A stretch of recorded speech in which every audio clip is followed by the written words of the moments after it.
आपको पता होना चाहिए कोई भी विचार आपका,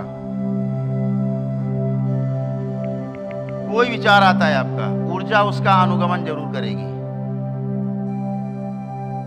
आपके विचारों का अनुगमन करती है ऊर्जा, इस बात को ध्यान रखना, लिख लेना दिमाग में, कापी में कहीं।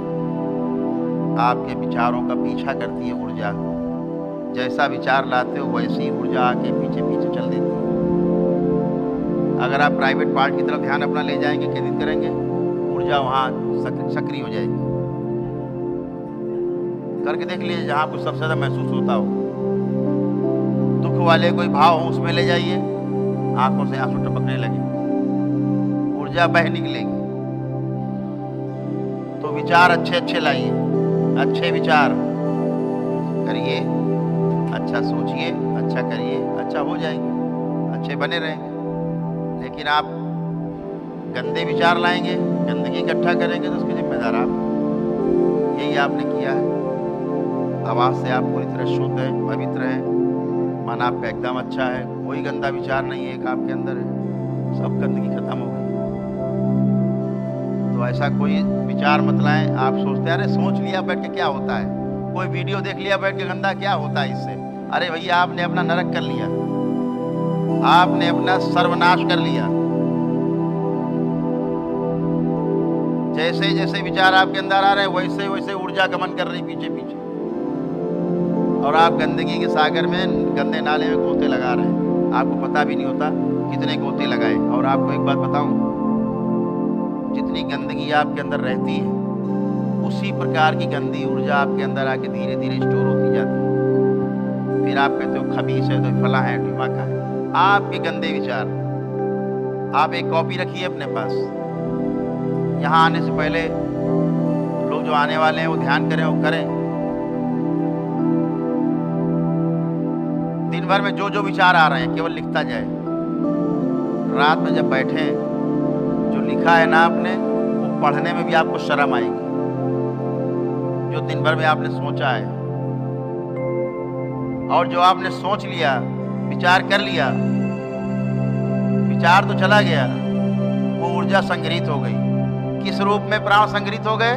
स्मृति के रूप में। अब स्मृति आपके चित्त के 16वें आकाश में संग्रहित है, और ये जब तक आपका ये जीवन रहेगा, भगवान श्री कृष्ण कहते हैं ना, आत्मा मरती नहीं, ये तब तक आपके साथ रहे।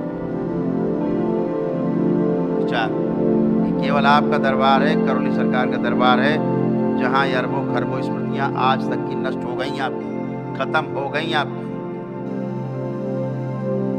लेकिन अगर दोबारा आप कोई करने लगे सर्कस, उसके जिम्मेदार आप। करिए सर्कस, इकट्ठा करिए।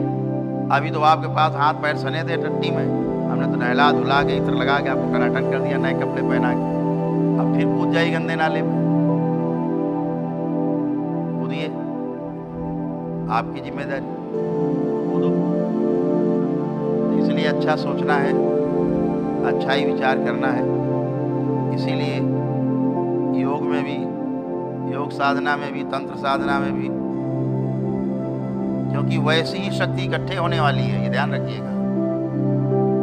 जिस भाव से भर के आप साधना करने जा रहे हैं, उसी प्रकार की ऊर्जा आपके आसपास इकट्ठी होने वाली है, ध्यान रखिएगा। अगर आपने ये सोच के किया कि धन आए तो धन ही आएगा, आप सोचे नष्ट हो जाए, वो नष्ट हो जाए, फलाने नष्ट हो जाए, तो नष्ट होने लगेंगे, होगा आपका बनने लगे, आप भी नष्ट हो गए। आपको कौन बचाएगा? होगा आप ही तय कर।